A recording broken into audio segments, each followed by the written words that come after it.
Hello again and welcome back for another Brain Coach tip. I'm Jan Bedell, the Little Giant Steps Brain Coach. Thank you for coming. I appreciate your confidence in me to spend your valuable time here at Brain Coach Tips. Unfortunately, more and more families seem to be in need of something to help their children function better. I believe there are many reasons for this phenomenon, but one big one is our cultural practices in raising our children. One way to be informed about these pitfalls and how to avoid them is to listen to some of the previous Brain Coach Tips podcasts done on a wide variety of subjects. If you choose to study the neurodevelopmental approach for life, you can be equipped to reverse the curse of learning struggles and the rampant labeling of our children to release your family's full potential. It's our goal here to get the word out about the life-changing effects of the neurodevelopmental approach and equip families with life-changing tools. Please help us with this goal by sharing the web address braincoachtips.com with somebody that you know. It's been my privilege for over 25 years to watch the transformation occur in thousands of families as they incorporate this approach through the Little Giant Steps products and programs. Be sure to check out the many free articles and the tremendous resources at our sponsor, littlegiantsteps.com. We even have a survey that you can fill out and get specific help from somebody that's very experienced about where you should start and the things that you should look at to help your child reach their full potential. We continue to receive reports of amazing results and changes in people's lives. My prayer is that you too can receive some great results through the information that I share here each week. Well, I think you're in for a very special treat this week because of the special guest that we have with us. It's one of my favorite people on the whole planet, and it's my daughter, Alisa. Welcome, Alisa. Hi. We wanted to talk today and give a little bit of perspective from a sibling of a person with special needs. Alisa's situation may be a little more extreme than some of the situations that you're experiencing because her sister had a low IQ. So she was a much younger child inside all of her life. She was the oldest. Janae was 3 years older than Alisa, so Alisa's the younger child. And we did start homeschooling both of them when Alisa was 6 and Janae was 9 when we moved to Texas. We had just found out about homeschooling. It was brand new in that time. You know, I don't know if all of you know, but I am a grandmother thanks to Alisa, 3 beautiful grandchildren that she's given us. So Alisa, I wanted to ask you a little bit about just your childhood and if you'll explain to people, kind of how it was with an older sibling that had some real special needs. I think my childhood was pretty normal. Most children, you don't really notice differences between people at a certain age. You're young and everybody is innocent and everybody's young and you're all kind of just playing. So I don't know that I really noticed a big difference when we were younger. We fought like normal siblings. We shared like normal siblings. So did any of your interactions with others, like when they started to notice a difference between Janae and typical developing children, did that change the way that you dealt with other people? It did. I am naturally kind of a people watcher and observer, so I was very aware of other children and the way they interacted with Janae. They would, if they stared or if they would shy away from her or not play with her or even point or laugh. That was always something that I noticed when I got to a certain age. And I was very protective of her. I didn't want her to see that they were being mean. So I'd either, kind of just play with her or try to keep us away from them kind of in a separate area. I think I was more of a protector, sticking up for her and defending her in that way and trying to keep us kind of a team as opposed to kind of shying away or, trying to fit in with the other kids and things like that. So I didn't have as many friends growing up. We just kind of stuck together mainly for that reason. So do you think that there was some times that you didn't think things were fair for you in this scenario? I didn't think that I had some of the same opportunities as a kiddo. We were homeschooled, so we weren't exposed to as many children. We did have some co-op outings and things like that we would all go on, but it was hard for me because of Janae being there. It was more of a time where I had to make sure she was involved or taken care of, as opposed to just going and doing with kids just like me. And when we're younger and we're playing with different things or doing different things, sometimes I would be playing with something or doing something and she would want to take it away, kind of like a younger child would do. And my mom was always like, well, she doesn't understand, or we have to share. And it didn't always seem fair, because I felt like if I understood, then she should understand, and especially since she was older.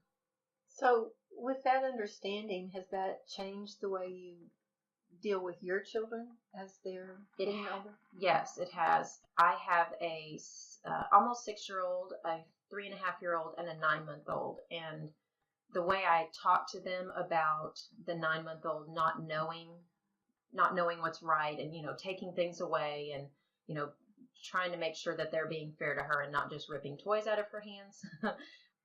I try to over explain it. She doesn't know right now that that's not a right thing to do, and we're going to teach her just like we taught you. So I kind of try to put it into perspective so that they understand that that's not going to last forever.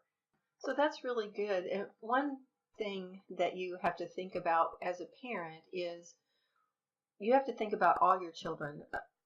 I found myself needing to be more involved with the one with disabilities because the second one was really gifted in her abilities. And so she didn't need much to be progressing like she should.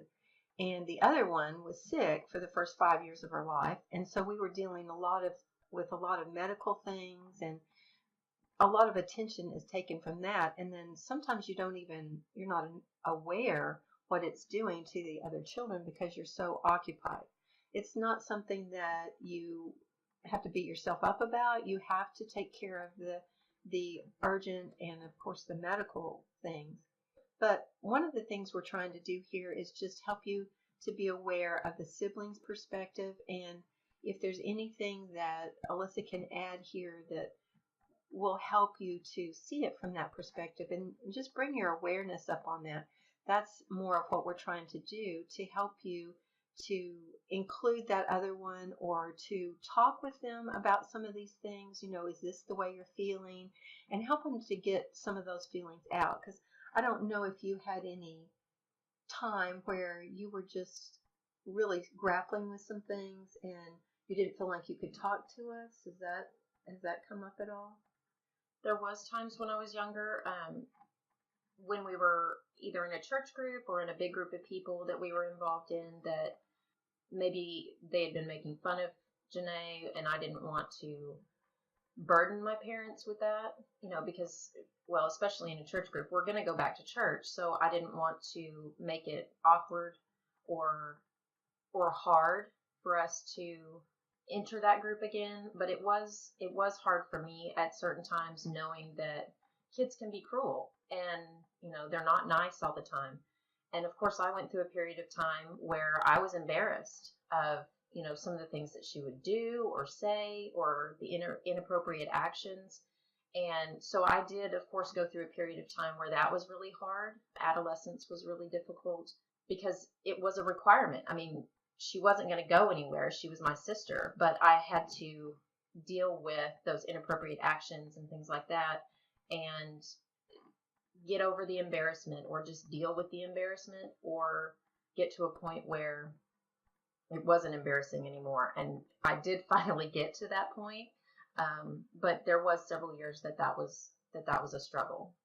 That just seems totally natural because, in social settings, you're it's like almost a requirement that you act a certain way. And of course, we were always telling Janae about the appropriate way to act, but she was her own person, and sometimes that didn't always happen. And so, trying the balance between trying to protect her and help other people understand about the differences, I think that is a challenge for everyone that has, especially a severe child. The other thing that's hard is when you have a really typical looking child, but they have these inefficiencies. Maybe they have some autism spectrum kind of issues and they're doing inappropriate things, but they appear typical, and people seem to require more of those people when that kind of happens. So there's just this balance of going to God and saying, you made them. How can we help them the most, and still help others understand too? Because I don't know about you, but it helped me with learning about compassion for others. And I think that is something you've told me over the years. You want to talk a little bit about that? I do think I learned compassion at a very young age, maybe younger than others. And I don't know whether that's just me or whether it is the situation that I was raised in. But I think I did learn those lessons a little earlier on how to be more compassionate to somebody who may be different or struggling, or maybe just having some challenges in different areas, and really kind of pulling them along as opposed to shunning them or trying to avoid that situation. So did you have any times where you were a little bit resentful or put out maybe by how much was required of you? I don't know that I was resentful as much as noticing that I was required to do more. There were chores that I did that she couldn't do, or things that I was required to do for her or with her that I wouldn't normally have been had she been a typical child. There were things that were just different, and I don't know that I really resented it. There was periods where I did not think it was fair and that I wanted to be selfish and things like that. And my mom would remind me of the fact that Janae couldn't do certain things and that we did have to help her. And that one of her famous quotes was that to much is given, much is required. And I remember that so clearly when I was a child, that it just kind of stuck. And I do also say that to my children, because I do require a lot out of them, even though none of them have any special needs. They are required to do a lot because they are given much. And I think that's just a truth from the Word of God. When we are given more, we are required more. And so that is a good truth that we have to include in our lessons for the siblings, especially when they don't feel like things are fair for them, as far as, like you say, dividing up the chores and being required certain kind of behavior even. And one thing that I want to encourage you with your special needs child is that we always shop for typical normal in every situation. We would try to bring Janae to that point of this is what's appropriate. And that was one of our favorite words, is that's inappropriate. And then she would change her behavior some, but some, we brought her as far as we could, but some, it was just the way things were. So you always want to model and put the bar up higher. Don't make excuses for your special needs child and say, well, that's just the way they are and they can't do any better, but keep giving the example, keep putting that out in front of them so that they can rise to that occasion. That's a good rule of thumb, in my opinion. One thing I want to ask that you would share is anything from a sibling's perspective that you could tell the parents that they could be aware of along the way that could help the sibling in the situation, because all of the children are important in the family, and we just want to be sensitive to that. And when you're in the midst of it, like I was, in how other people are, I'm sure sometimes you miss those things. So just tell us from your perspective if there's anything that you think from a sibling perspective the parents need to know? I think probably the most important thing is to keep the lines of communication open. And that's really important with any relationship, but with your child, just making sure that they know that they can come to you, even if it's a hard topic or even if it might hurt your feelings or make you upset, that is something that you want to hear because it concerns them. It was often hard for me to talk to my parents about, well, a lot of things, but Janae in particular, because I didn't want to upset them. Or I got to a point where I said, well, this is just the way it is, so I just have to deal with it. And I would suppress that or not talk about it. And that can make it harder to deal with on a daily basis. Not all children are the same. Not all children are like me. I don't always talk about my feelings, so that's kind of the way my personality is as well. So your child may not have that issue. They may be free to come to you and say, this isn't fair, or this isn't right, or, this is kind of how I feel.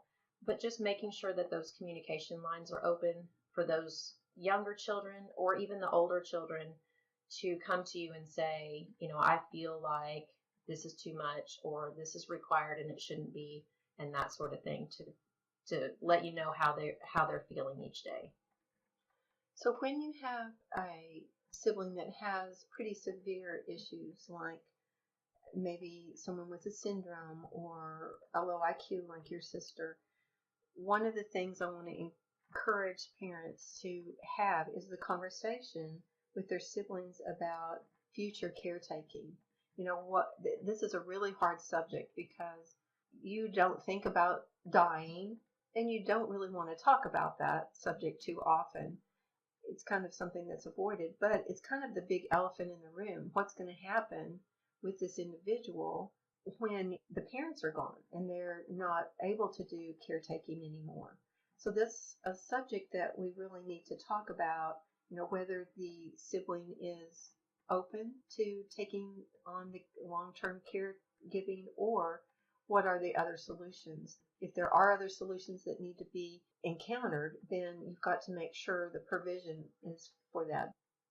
And in that open communication and talking about the caregiver, I want to encourage you to talk about that with your children. One of the reasons I want to really emphasize this is we didn't really have that conversation with you, Alisa. No. So tell us a little bit about your perspective. Being the only sibling, and this is different for every family because different families have different amounts of children, but being the only sibling, I knew from a pretty young age that I was going to be the caretaker for Janae. I didn't ever want her to live in a home or be with a foster family or anything like that. I wanted her to be with family. So I just knew. And there were some years where I didn't want to have that responsibility. I wasn't looking forward to it and things like that. But it was always in the back of my mind, I'm going to be the caretaker and, when my parents are gone. And I hope that wouldn't have to happen anytime soon, of course, but it's a conversation we never really had until I kind of brought it up to my mom. I said, well, Janae's going to live with me for the rest of her life. And my mom was pretty surprised when I said that because we hadn't had a conversation and she didn't know that I would be willing to take on that responsibility. So that is something that's important to talk to your kids about. I brought it up with several people that I dated. This is my sister. She's going to be in my life the rest of my life. Eventually, she's going to live with me. Are you on board with that, or do we need to end our relationship? It was a major deciding factor on a lot of things. Where to buy a house, how far away to live from mom and dad. A lot of things that I looked at as my future revolved around Janae. So that's something that it is a very big undertaking for a child. So I would encourage you to speak to each of your children and ask them who would be willing and find an alternate plan if they're not able to or not willing to be a part of that later on in life. So as you can tell, Alisa is a very responsible individual. And Again, I want to thank you for being here and sharing your heart. Now, if you're in a situation where the child may be an only child or the siblings are not in a position to be able to take on this role, there are programs that the government offers for disabilities, and you want to look into that if that's an option for your family, and just be prepared. And one other thing on this topic, you just want to be sure that you are with a lawyer that has a lot of experience with special needs, because there's some really important guidelines that you have to follow. And so you need somebody that's experienced, not just your family lawyer. You need a will, you need things in place, a trust for the child. I can't advise you here on all of those things, but just to bring your awareness up on that. And one other thing that you want to be aware of is guardianship when they're 18. Janae was very compliant. She would never have said, I'm going to go live somewhere else or anything like that. That was not a concern. But what I found out is medically, after she's 18, they won't talk to me about it. And she was not in the position to be able to handle a conversation with a doctor about her health or anything like that. So you want to look into the aspects of guardianship when they get close to 18 that could affect their life. Those are just some things from our perspective as we went through this situation with my daughter that has special needs. I want to thank Alisa for being here and being so candid and sharing with everybody. Appreciate your insight. I think this will be very valuable for families as they consider what's happening in the dynamics of their family. This will bring their awareness up on some things maybe they weren't aware of. I actually wish I had had this talk from somebody when we were going through it. So thank you so much for being here. You're welcome. It was great. Oh, I want to say, too, that you have been involved with neurodevelopment, obviously, since Janae was 15 and you were 12. So we've also integrated that into your child raising, and you've been very open to that. It's been exciting to see how the kids have been doing with those neurodevelopmental steps that we want to make sure that they go through. And I just wondered if you would consider coming back in the future and sharing a little bit about what's going on with them. Absolutely, that would be great. It's been a huge blessing. Absolutely. All right. Well, we look forward to those times, and we'll let you know when that's happening. We'll put those dates on the calendar. Here we are again, out of time for today, but it's been great to visit with you. I hope you will stay tuned where you will receive more of these Brain Coach tips to make life and learning easier. Please visit our sponsor, littlegiantsteps.com. They're dedicated to equipping you as parents so that your child can make the progress that you are looking for. Remember, neurodevelopment is a dynamic approach to life at any age, so think differently. The solution is not in the problem. Until next week, it's the Brain Coach signing off.